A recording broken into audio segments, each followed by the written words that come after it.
Okay. Happy Monday, everybody. Welcome to week 5. This is exciting, I think. And then we have rain. I don't know how you guys feel about the rain, whether we are pro rain or anti rain, or I don't know, somewhere in between. It's nice to mix it up every now and then. But okay, we are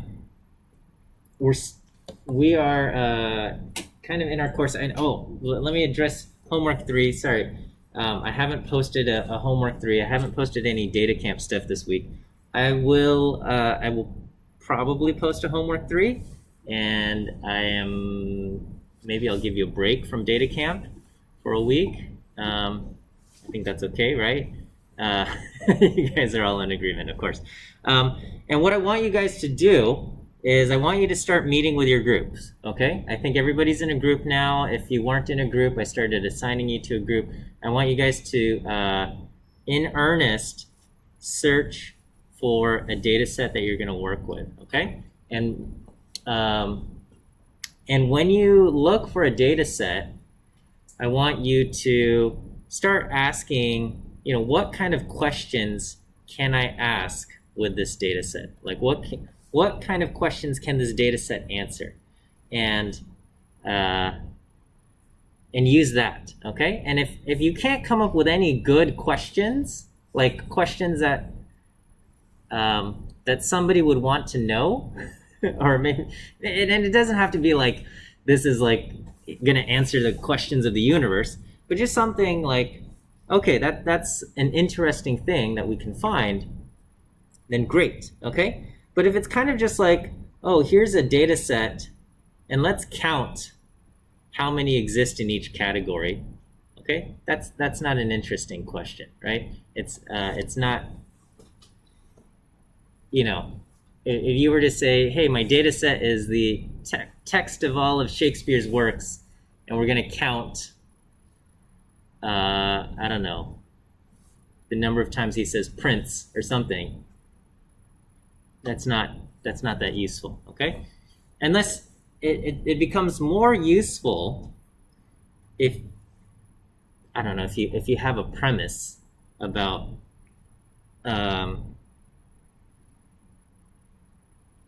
the kind of like, did Shakespeare's works in the beginning have different kind of word patterns than Shakespeare's works towards the end of his life or something, right? And in that case, sure, you can incorporate word counts and talk about how things have changed over time. But if you just kind of ask this basic, what are the word counts? It's not that fascinating, if I should say. So, well, anyway, you don't have to answer like super complicated questions, but I do want you to start thinking about what kind of questions can we answer with this data set, okay? What I'm going to do later this week, I'm going to put up a sign-up sheet, kind of like I might even do it on the same Google sheet that you guys all have links to and stuff. But basically, next week, during 6th week, I'm going to have meetings with each group, okay? I think there's 9 groups, all right? And I'm going to schedule 20 to 30-minute meetings with each group to talk about what data set you've chosen, okay? And this meeting counts towards your grade, all right?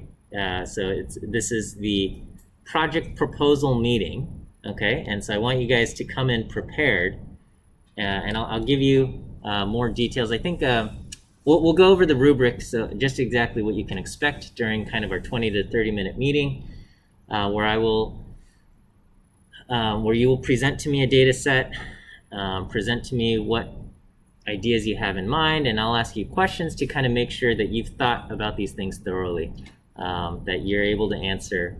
Well, anyway, we'll go over the details, okay? We'll go over the details later this week, okay? But again, as you are working, maybe we'll do it Wednesday, just so that as you're working this week and looking for data sets, you can identify a good data set, okay? I don't want data sets where you don't know what the variables represent or what the values in the variables represent or things like that, okay? I want okay? So we'll talk about that on Wednesday. Let me see. Any other questions I need to address? Okay. Well, our textbook has a chapter on statistical foundations, and I want to delve in a little bit more in this chapter and take a slightly more traditional approach to kind of these topics in statistical foundations. So did anyone here take AP Stats? Okay, so a good handful of you took AP Stats, okay? Some of you have not, and that's okay. So I'm going to take a little bit more of a kind of a traditional AP Stats approach to these topics. We're going to cover a lot, not all of AP Stats. There's too many things, but we're going to cover kind of a lot of it, just this week. Okay, we're going to spend maybe 2 or 3 lectures on, well, I don't know, maybe even more on statistical foundations to kind of just put in kind of a what I think is an important foundation for the future courses that you will encounter. Okay, so our textbook that we've been using is kind of this modern data science with R, and everything's kind of been based around using the R toolkit, which I think is excellent, but I think I want to also provide you a little bit of some statistical foundations, a little bit from a traditional standpoint, because you will encounter a lot of these ideas in the future. Okay, so anyway, that's what we'll take a look at. Okay, so these are what I've deemed as foundational ideas in kind of classical statistics. These are the key ideas, and number one, kind of the big picture idea of why we even study statistics in the first place, at least from an intro stats standpoint, is that we want to make conclusions from observed data. And this is the same with data science and everything else that we've been doing. Is we've got data and we want to draw information from it. We want to make conclusions from it. Okay, and this is kind of the premise in classical statistics, is that what we want to make conclusions about is the population. We want to draw conclusions about some large population, and we are not able to observe the large population directly. This is, as far as classical statistics goes, that's kind of the key idea, is that perhaps your population is all voters in the United States. We don't have access to information about all voters until election day. Anything we do before then, the polling and all of that stuff, we're trying to make conclusions basically from observed data and not the large population that we're not going to be able to directly observe until election day. Okay, or you want to make conclusions about say vaccine effectiveness. Okay, the population would be everybody, right? But you can't study the population directly until you start giving the vaccine out to everybody. And so before then, you have clinical trials, right? And maybe you study a sample of, say, a couple thousand, maybe tens of thousands, right? Once you reach phase 3, you're giving experimental vaccines to, say, 10,000 people, and that 10,000 people is supposed to be a stand-in for like the entire world, right? It's supposed to be a stand-in for a greater population, and we say, okay, it was effective in these 10,000 people and didn't cause problems, or very, very, very few problems in these 10,000 people, and so therefore we feel safe recommending this to the general population of millions, possibly billions of people. Yeah, question? It says observed data. Does that mean it has to be like an observational study? No, yeah. Observed data just means data that we have on hand, not necessarily from an observational. And we'll talk about the observational study and the experiment and all of that stuff. Okay, but yeah, and so that's kind of the key idea in classical statistics, is there's something big, maybe the entire population of a country or the entire population of the world, or even if it's not that big, right? The entire population of a city, or some group that we just don't have access to. It's too big for us to ask everybody, so we have to take a sample, right? And number 3 is that sometimes in your data, in the observed data that you have, sometimes there's some kind of association. You see group, the control group has a different outcome than the treatment group, or people who do this have a different outcome from people who didn't do that thing, okay? And so sometimes you see an association, and that could mean there's an association between the variables in the population if we generalize it, okay? But on the other hand, the association we observe could also just be a random fluke in our data, right? It could be caused by randomness, right? So the example is, when you flip a coin, you expect it to land heads half the time, okay? So if you flip a coin, say 10 times, we expect it to land heads about 5 times out of 10. But what if it landed heads 7 times out of 10? Does this mean your coin is a trick coin that will land heads more often than tails? If it landed heads 7 times out of 10. I think we'd say the answer is no, right? It could have just been this kind of a random fluke, because when you flip a coin, it's random. Sometimes you might get heads a few more times than tails, right? And in this case, we got 7 heads and 3 tails. It doesn't happen all the time, but it's also not that unusual for us to say this is a trick coin, okay? On the other hand, what if I flipped it 1,000 times and the coin landed heads 700 times and tails only 300 times, okay? Now, would you feel like this is a trick coin? Yes, okay? When you flip it 1,000 times and you get 700 heads versus 300 tails, that would feel like a trick coin, because according to probability, and we got to learn some probability, the rules of probability says, if it were a fair coin, this kind of outcome should never happen. 700 heads, 300 tails, that should happen with a probability of like less than 1 in a trillion, okay? According to the rules of probability, nothing's impossible, or like this is technically not impossible, but it's pretty close to impossible. So if we see that, that would indicate to us that it's a trick coin. On the other hand, getting 7 heads and 3 tails, according to the rules of probability, is not that weird of an outcome, okay?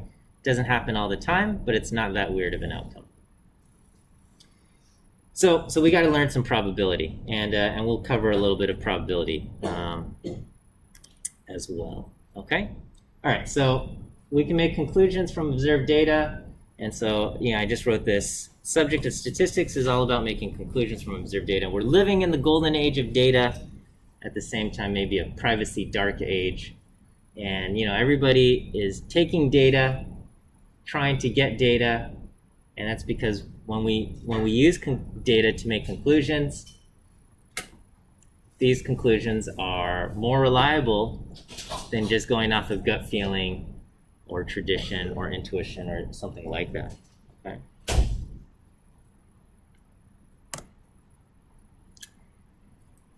And we've talked a little bit about this also. The big idea number 2 is we want to make conclusions about populations. Populations are basically large groups that we cannot directly observe. Here's a couple examples. Is experimental drug effective at treating disease XYZ? So that's, when we're talking about, is the vaccine effective at preventing infection? Right now the question is it effective at preventing infection in children, right? That's kind of the question.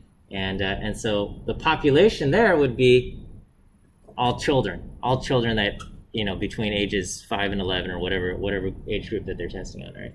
Okay. Sorry, this is a typo here, but basically another question people want to know is, if I increase the product by this cost, are people still going to buy it? Okay.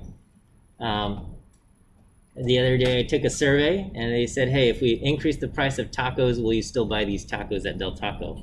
And I said, oh, I'll pay up to this much, but not anymore. But they're trying to do surveys, they're trying to do market research.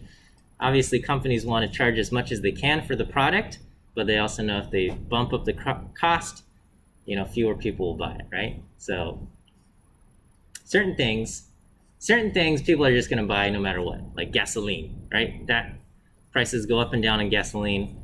You got a car, you got to buy it. Okay, there's not much you can do, right? But other things like luxury items and stuff, like a movie ticket, prices go up. You might say, well, we won't go to the movies today or something, right? Okay. What proportion of voters have a favorable opinion of some politician? Okay, and the population there would be basically everybody who might vote for or against the politician. And in all of these cases, the population's too big for us to observe directly. So that's why we do deal with samples.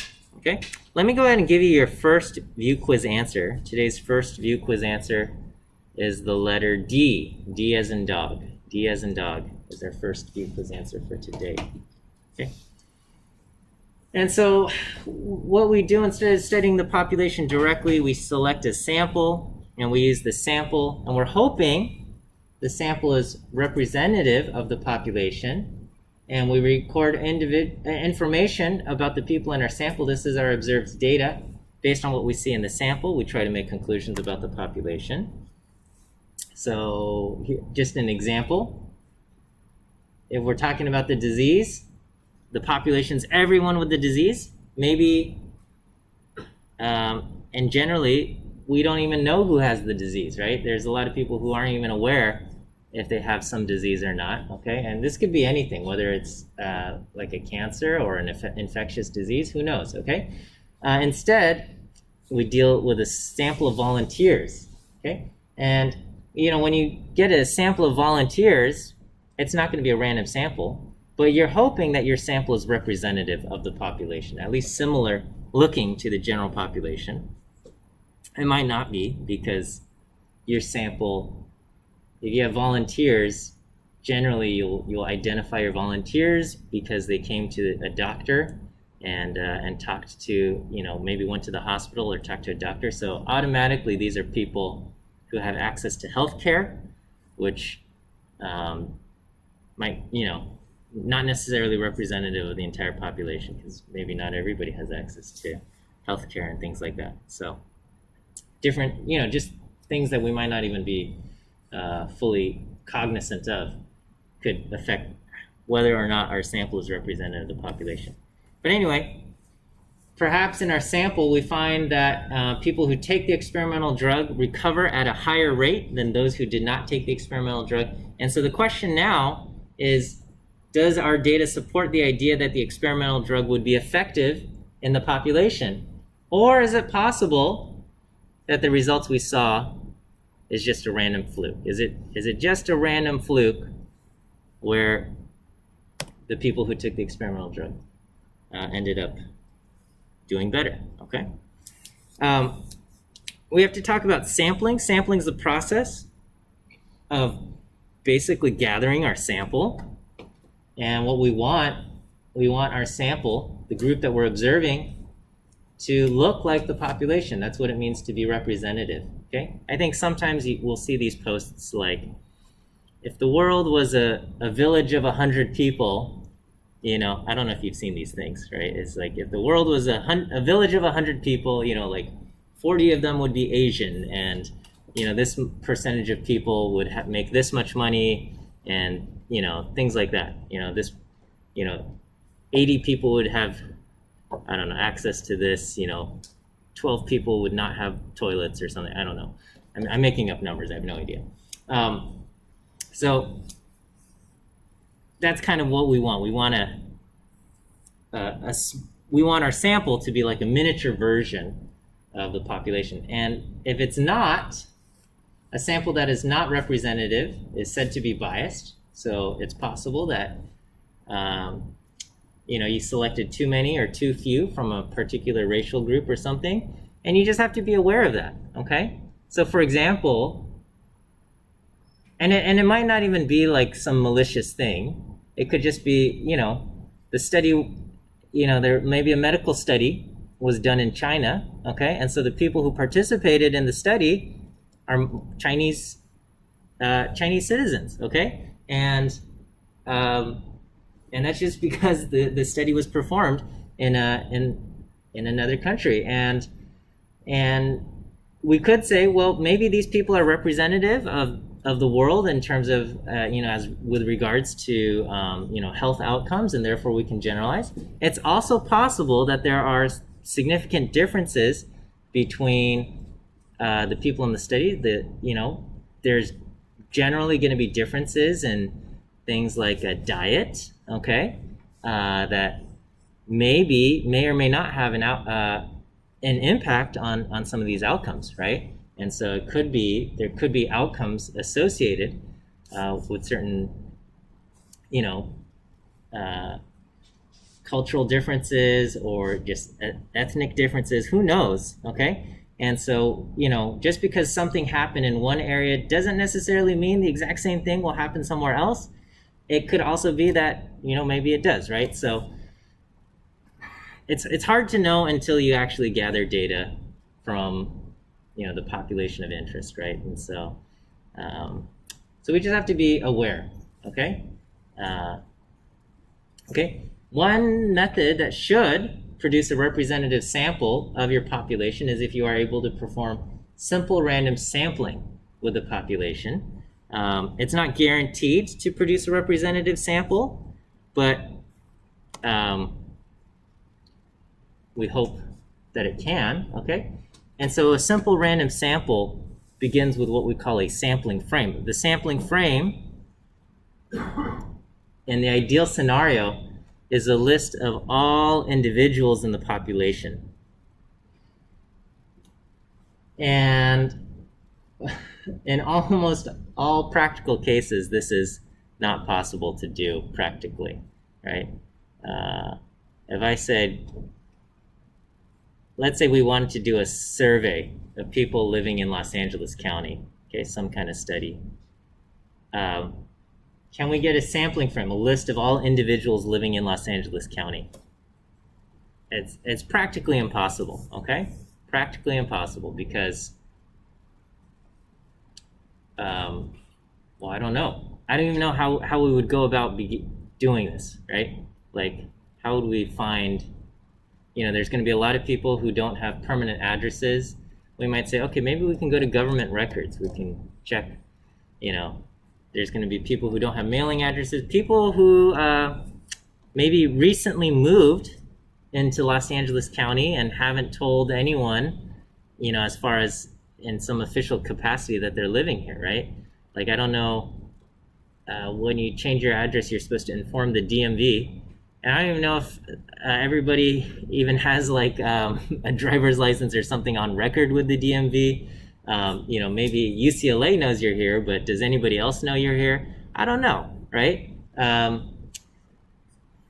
think probably the closest thing we could do, if we were some all-powerful entity, maybe you could get access to like cell phone tower records, and then you could find like every single cell phone that has connected to a tower located in Los Angeles County. But again, you're only going to get people with cell phones, and if somebody has multiple phones, they're going to be counted multiple times, and who knows, right? You're not going to get any young children who don't have cell phones and stuff. So I don't know. This is practically impossible. But assuming you have a good sampling frame, then the way simple random sampling works is you just select individuals one at a time at random, and then everybody in the sampling frame has an equal chance of being selected, and also every possible sample has an equal chance of being selected. Okay. A very easy example of a simple random sample is like lotto numbers. So in the lottery, you have like a tank of ping pong balls bouncing around, each with a different number on them. Every single ping pong ball has an equal chance of being selected. And when you do it that way, one at a time, every single possible combination has an equal chance of being selected, okay?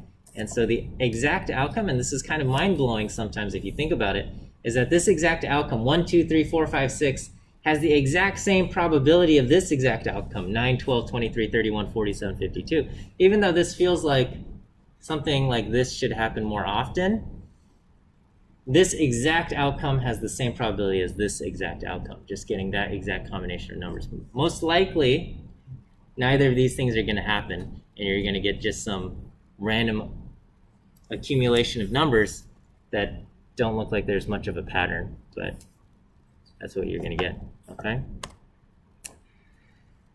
And so I have to pause here and say,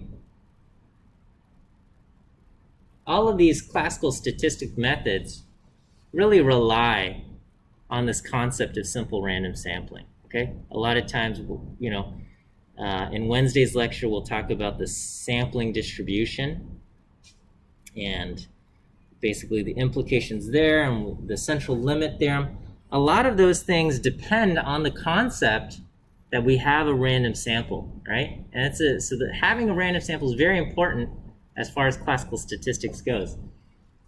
But in the modern age of big data, pretty much every data set you have is almost never going to be a random sample.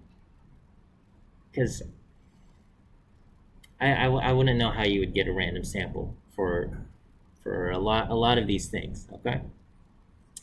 And you know, with the exception of a few kind of polling organizations. So there's a few organizations that have dedicated themselves to, you know, surveying kind of the U.S. public for opinions, right? So there's like Pew Research and Gallup, and they do a lot of effort to try to, they'll phone people and they try to get opinions, and just to kind of see how opinions are changing over time, right? So they'll say, you know, they did a survey, you know, what proportion of people, you know, do you support the legalization of marijuana, okay? And they survey people, and they ask this question every couple of years, and they can say, you know, over time, this was the percentage that supported it, this is the percentage that supported it, and they can try to talk about how these trends have been changing over time.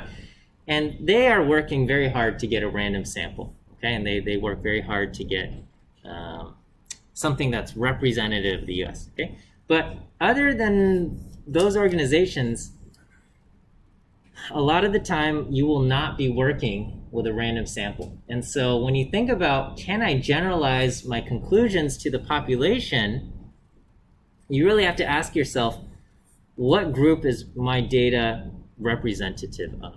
Right. So if you let's say you're running a website, okay, and you're logging all of the information of visitors who've come to your website, okay, who can you generalize that information to?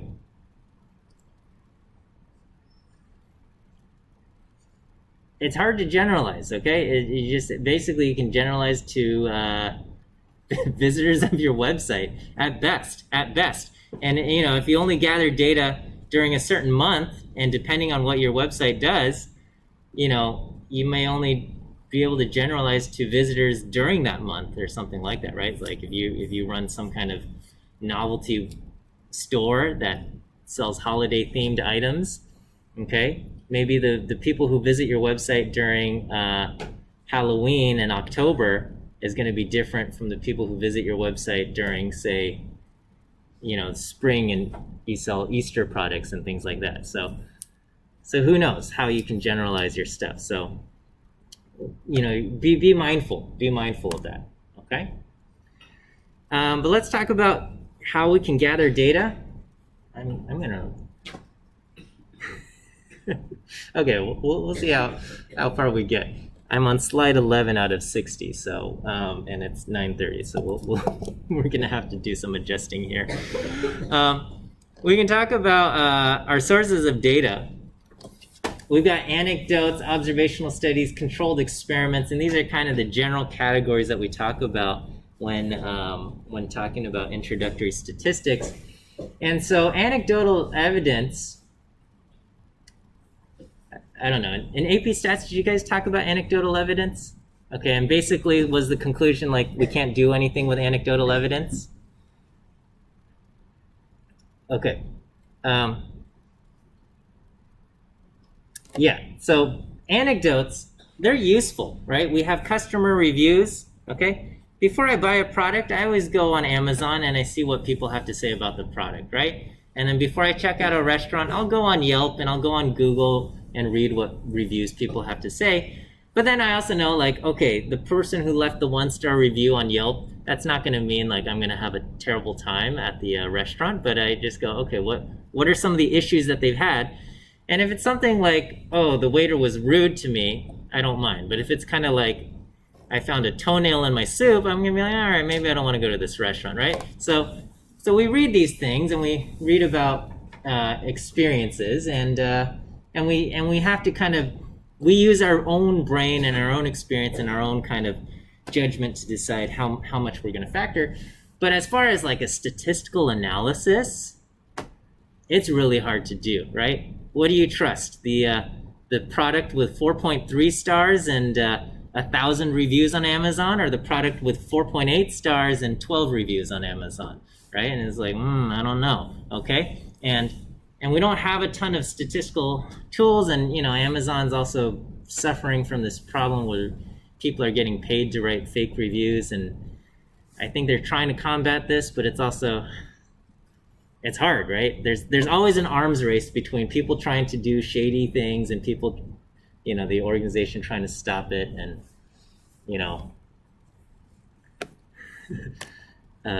some places that run reviews sites, people accuse them of racketeering, basically saying like, hey, if your business gives us this much money, we will get rid of the bad reviews for you, or at least not. Well, I don't know. Okay, I don't want to get in trouble for saying anything, but all right. So we also have observational studies. All right, and observational studies, we observe our subjects, and the big idea with an observational study is we don't tell people what to do. We let people choose what they want to do, okay? And that's why it's observational. We just kind of observe and we study and we let them live their life, okay? And what they choose, their actions will determine whether they are in the treatment group or the control group. And it's not really a treatment group, it's just kind of the two groups of interest, right? So maybe you want to see what are the long-term effects of, I already used marijuana as an example, but, what if we want, is there a difference between people who use marijuana and people who don't, right? What are the long-term effects? People who've used it for, over 10 years versus those who haven't. And this has to be an observational study because we can't tell people, guess what? Thanks for joining our study. Starting tomorrow, this is what you're going to do. You're going to start smoking, and then we're going to check back in on you in 10 years and see what your life looks like. We can't do that, so we just say, all right, live your life, and who knows? There might be other things associated with people, with someone's decision to use marijuana or use any other substance or whatever it might be. There might be other things related to that, okay? And we don't know, okay? So all we can say is there's an association, right? A silly example: reading performance at a school and the number of electronic devices at a home. If you looked at thousands of households or millions of households across the country, you can take a survey of like, how many iPads do you have in your house? iPads and TVs and whatever, okay? These electronic devices, and then what's the reading performance? And you're going to find a weak but existing correlation that households with more electronic devices will have students with higher reading performance, okay? Not a super strong correlation, but it will exist. Does that mean that reading performance causes people to buy more electronics? No. Does that mean buying electronics causes people to improve their reading performance? Okay, as far as students' reading performance? No, that would be silly, right?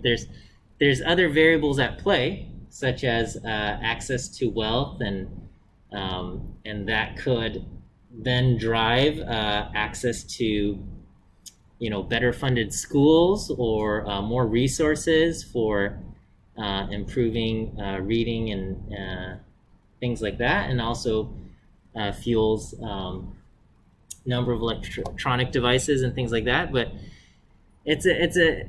all of these relationships are complicated, and all we can say is there is some kind of correlation between them, but we can't conclude that one thing causes the other. All right, let me go ahead and give you your second view quiz answer. Second view quiz answer is the letter C. C as in cat. C as in cat is our second view quiz answer. Okay. We have controlled experiments.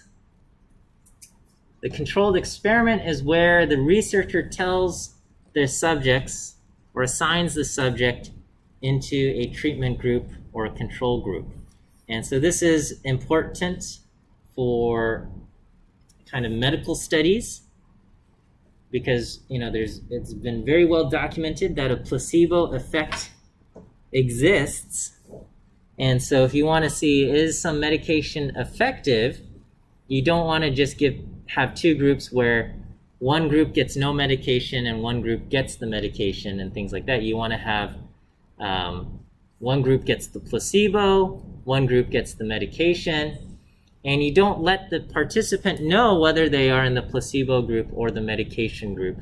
And the researcher does this assignment randomly. Okay, the researcher will randomly put them in the treatment or the control group. Participants have to be what we call blind. They should not know whether they are getting the medication or the placebo.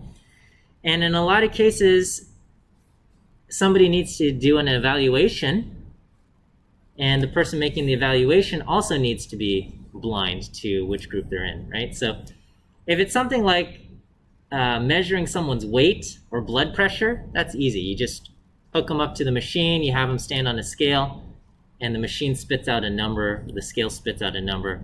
There's no subjectivity there, right? But if it's something like, hey, is this medication improving your depression? Okay.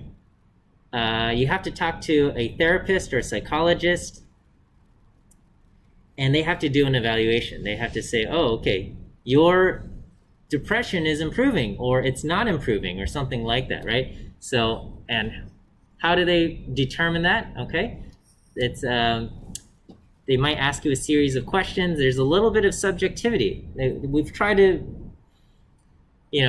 a lot of effort has been done into kind of like reducing the amount of subjectivity there is, but there's still a component of evaluation. And so whoever's making the evaluation, they shouldn't know whether the person is receiving placebo or treatment, okay? And so that's what we mean to say the study is double blind, okay? Both the participant and the evaluator don't know, okay?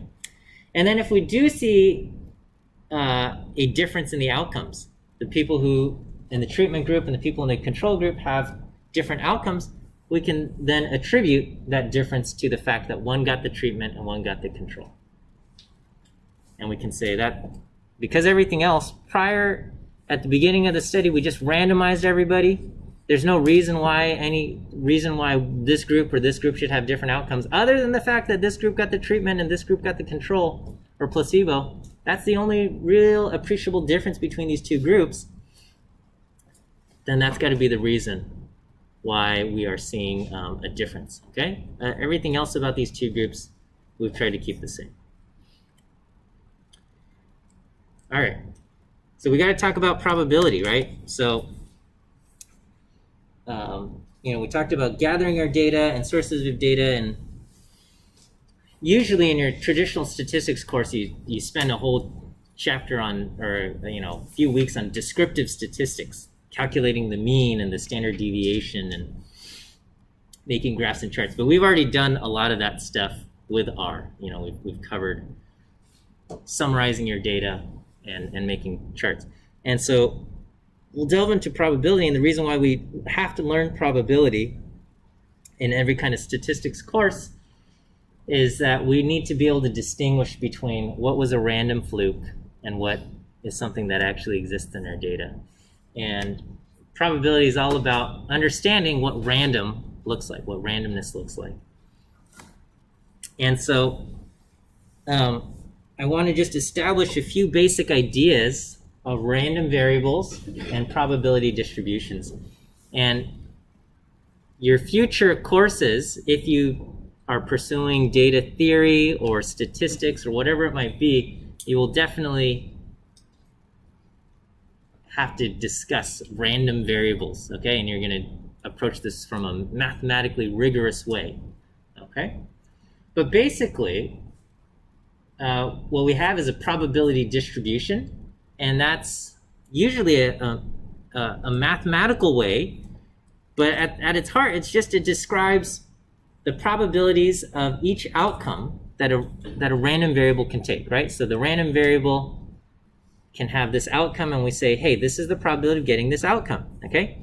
And so what is a random variable itself, all right? A random variable is the outcome of a random trial, and it has to be a number. It has to be a numeric outcome, okay? We don't, if the random trial is something like, we're gonna pick a person at random and we write down what hair color they have, that's not gonna be a random variable, because the outcomes to that will be something like, the person has black hair, the person has brown hair, the person has blonde hair. These are not numeric outcomes. For it to be a random variable, it has to be a numeric outcome. So it can be something like, I will pick 10 random people and we're going to count how many people have black hair. And we say, okay, I picked 10 random people and 4 people had black hair, okay? That's a number, okay? And so you can deal with numbers, but I mean, for a random variable, it has to be a number, and you can have categorical variables, but it has to be, the question or the trial has to be phrased in such a way that the outcome is a number. If it's just the outcome is black hair or the outcome is brown hair, it's not going to work, okay? And certain numeric outcomes, when you do this, certain numeric outcomes are going to be more likely than others. Certain numbers are going to be more likely than others, right? Like a question I could ask is, we pick someone at random and I say, how much cash do you have? Okay? All right? The answer, I have 0 cash on me, is going to be more common than the answer, I have $500 on me. Okay? And so we can say, all right, certain outcomes are going to be more likely than others, you know, and probably most common will be something between 0 and 20 bucks. Okay? And then maybe 20 to 40, like if I said, how much money is in your pocket right now? Okay? I don't know what the cash habits of people are these days, but I imagine most of you don't carry that much cash on you, and if you need to give money to somebody, you pull out your phone and you click a few buttons and then you say, all right, you got my money, right? I don't know. At least that's what it looks like for me. And so anyway, we can have a distribution. We'll just say, hey, these numbers are more likely, these numbers are less likely, okay? We can represent a distribution with a table or a graph. So this is about as simple as of an example as you can get. I've got a die. You roll some dice, right? 6-sided cube. You've got the numbers 1 through 6. And we say, all right, what are the outcomes that you can get? Well, you can get the numbers 1 through 6. What is the probability of each of those outcomes? Each outcome has the same probability. This is a very uninteresting probability distribution, but it is a probability distribution nonetheless, because the outcomes are numeric. We've listed off all the outcomes. We're listing off the probabilities. This is what it looks like as a table, okay? And we can represent it graphically. This is what it looks like graphically.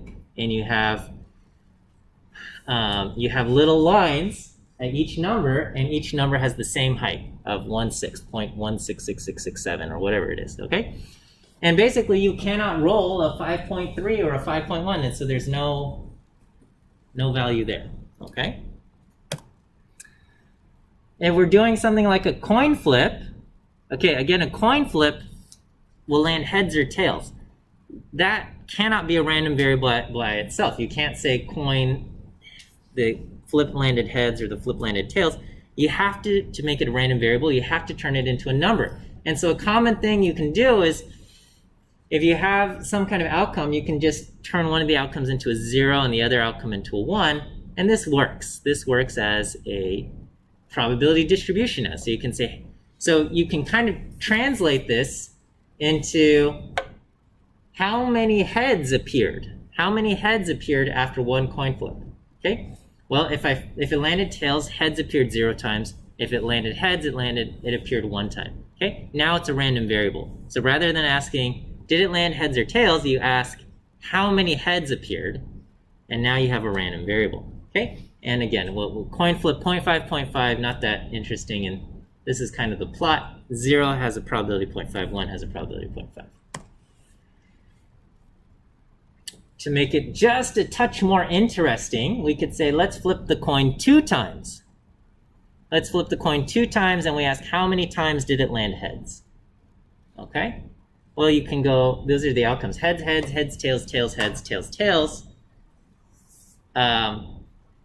Each coin flip is independent of the other coin flip, and therefore we can multiply each probability. This is the rule of independent events, is that independent means one outcome has no effect on the other outcome, right? So if we say the first coin flip landed heads, what's the probability that the next coin flip is going to land heads? The second coin flip doesn't change.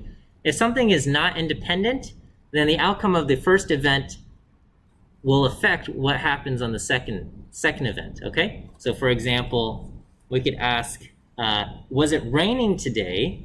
And the second outcome could be, you saw an umbrella, okay? Those things are related, okay? If it's raining, you have a high probability of seeing an umbrella, okay? If it's not raining, you have a much lower probability of seeing an umbrella during the day, right? So you can say, first question, was it raining today? And second question, did I see an umbrella on campus today, right? And if it's raining, very high probability of seeing an umbrella. If it's not raining, very low probability of seeing an umbrella. So those two things are not independent. You can't just multiply the probabilities together. So, but here, coin flips, they are independent. And so we can just say, okay, what's the probability of getting 2 tails or 0 heads? 0.5 times 0.5, 0.25. What's the probability of getting 1 head? Okay, well, there's 2 ways of getting 1 head. You get heads, tails. That's 0.5 times 0.5. You can also get tails, heads, 0.5 times 0.5, for total probability of 0.5. And what's the probability of getting heads, heads, 2 heads? That happens with probability 0.25 or 1/4. So your outcomes of how many heads did I get after flipping the coin twice, your outcomes are 0, 1, or 2, and they happen with probabilities 1/4, 1/2, and 1/4. And you would graph it like this, okay? And so these are probability distributions. These are all discrete probability distributions, because discrete means the outcomes, there's only a certain number of outcomes, and we can list them off, okay? If you can list off the outcomes, it's discrete. If you are unable to list off all the outcomes, it's probably going to be a continuous distribution. Okay, well, actually, this ends our section here, and we'll have to continue on the normal distribution on Wednesday, and we'll get there. Let me give you your last view quiz answer for today. Today's final view quiz answer is the letter A. A as in apple. A as in apple. Okay, so I will post a homework 3. I'm not going to post data camp homework this week. My hope is that instead you will start meeting with your groups, start looking for a data set, and really start discussing, well, first talk about what kind of questions you can ask with the data set, and make sure you understand every column that shows up in your data set as well, okay? All right, and we'll see you guys on Wednesday. Have a good day.